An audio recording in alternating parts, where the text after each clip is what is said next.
Alright, timestamp. It is September 1st.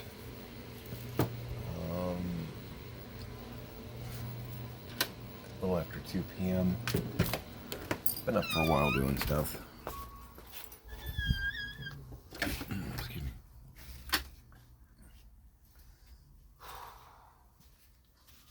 Got a call from one of my best friends earlier today.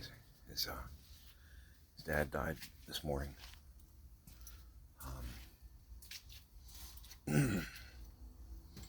Retired Marine Sergeant.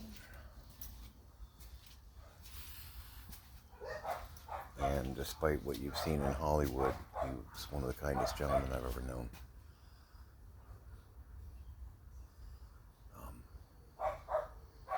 Our kids are about the same age, so there were a lot of joint birthday parties and stuff like that. Our family and their family have been friends for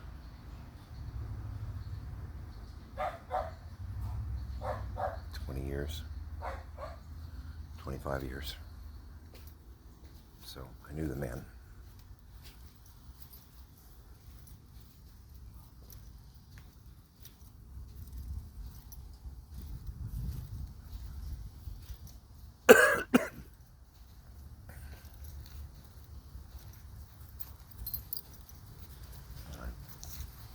Told my friend, we're walking similar paths right now, so I know what you're going through. And you hear people say that all the time, but it's usually pretty hollow because, no, they really don't. And I don't know exactly what he's going through, but I've had similar life experiences recently, So I know more about his path than most other people at the moment. It's certainly fresh with me.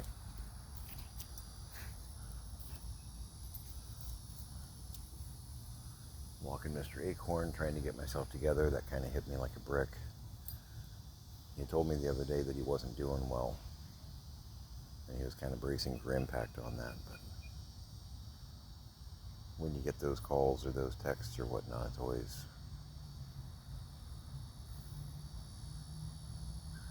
even if it's expected, it still hits you pretty hard. He's a good man.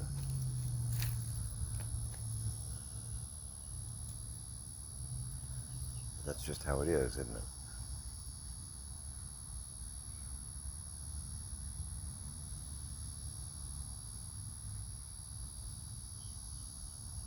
Being a good man, being a good woman doesn't stop it.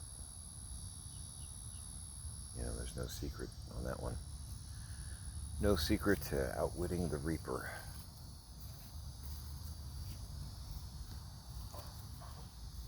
Unless you're the Winchesters, then apparently there is.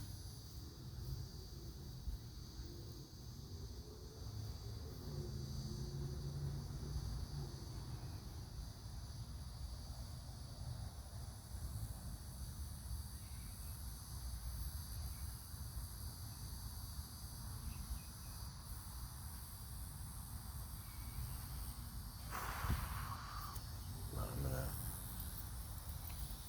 let my pup run for a minute. Go find a bunny. I'm sure there's at least 40 back here. Or you could eat some grass. You could do that. Who am I? And then we're gonna, Pix called me earlier. She's got a headache, not feeling well, so it was looking like it was gonna rain. Actually, it looks like it still might. It's kind of gray and murky off in that direction, and then fluffy and white along there. I don't know. It could. It's Florida. It's summer.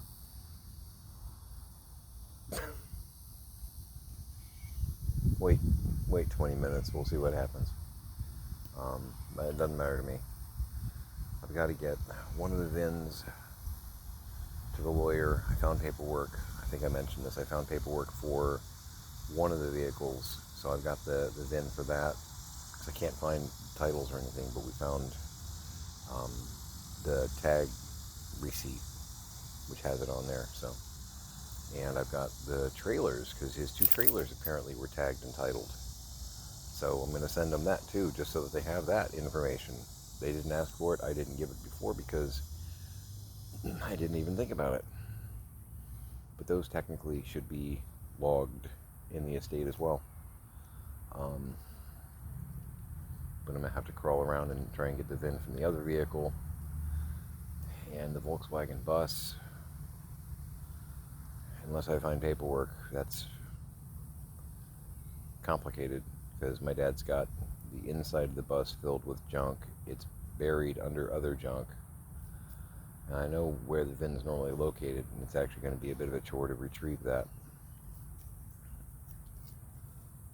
I mean, I'll get it, but you're going to have to give me a minute because of the ridiculousness that is this estate. And the fact that my dad has hidden all of the important paperwork. So, I mean, we can see on the surface what is here, but actual documentation verifying or specifying, no. Go fish.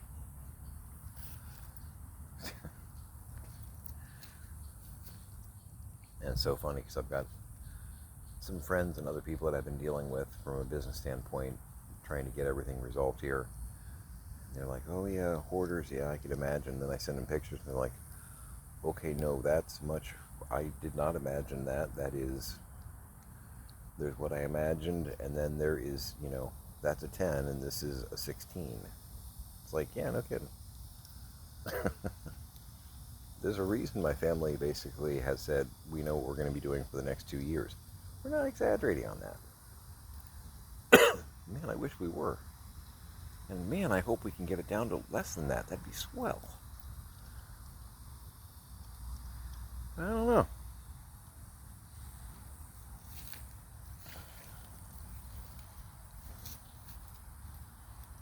And we've talked about it at like maybe the 1.5 year mark. If we've got everything of value kind of on the market, whatnot, just discarding the rest. Because there's a lot of stuff here that I could struggle for months to try and get $1 out of, and I just don't know that it's worth it. Because, I'm going to be wasting my life fixing theirs. For what? What's the point of it?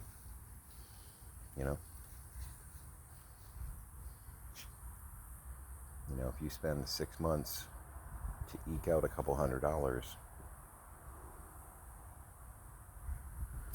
it's like people that accept a salary job, and they wind up working 90 hours a week, and they sit down at the end of the year and go, wait a minute, based on the amount of hours I'm working, I'm getting paid like $4 an hour. That kind of math. And that's kind of what we're looking at here, is will that be the case here a year, 1.5 years in? I think it will. So at that point, we may just cut our losses, get like an industrial dumpster, or if it's donatable stuff, just donate the rest of it, just to get it off our plate. Because this is the sloppiest buffet I've ever seen. Continuing the get it off our plate analogy. The kitchen is out of control like Mickey's brooms.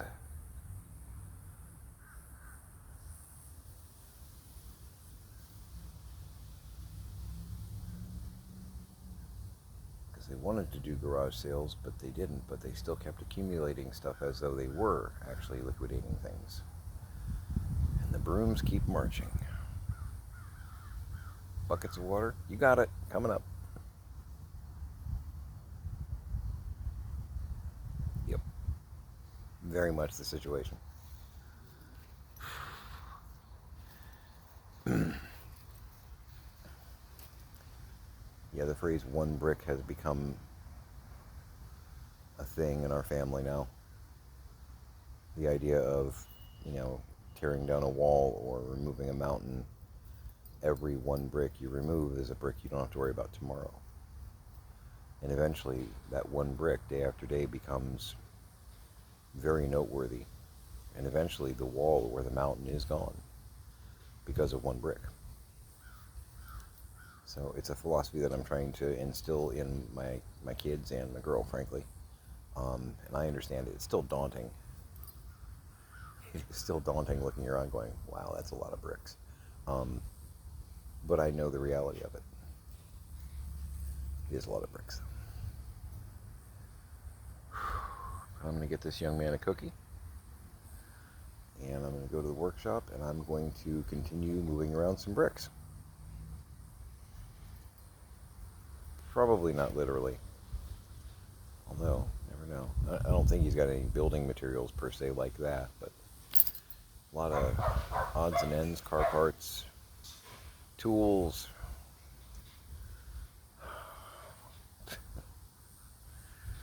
I'm not bored, but I'm going to get to it. There's a bunch of other areas that I want to explore here too that might be where he'd stash. Because again, there's still, like, there's a pocket watch. It's an antique pocket watch, been in the family for a long time. Paperwork. Still keys missing. So, see what I can find. There's still several possibilities that would make good hiding places if the person in question is thinking rationally, which is part of the dilemma that we're in. Because if you've been following for a while, and if you're enjoying my content as I take you on my life's journey, feel free to like, and you can even comment. We can talk. Help me in my isolation. It'll be exciting. So there's a bunch of places that a rational person, if they were worried about someone taking their stuff, breaking in and stealing from them, might hide it. Might hide, things. But we're talking about a man who, brilliant engineer, and yes, we have found trapdoors, we have found secret panels, we have found all manner of Scooby-Doo silliness. In his office, he had basically a cabinet that slid to expose a little secret closet. For real. For real. Very Scooby-Doo. Old Man Fredericks. Right.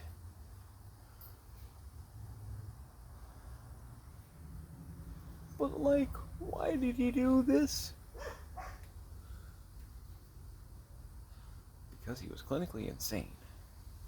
He's not insane, but the dementia, moderate to severe, makes him do some pretty wacky shit. So, we're going to look at the rational and reasonable as we cut through the large amounts of debris and see if things turn up in the middle. Meanwhile, I've got to try and come up with information that the lawyers and or the state of Florida is asking me for. We'll see. I remain painfully optimistic. But a lot of work. A lot of work to be done. So I'm going to get to it. Make it a great day.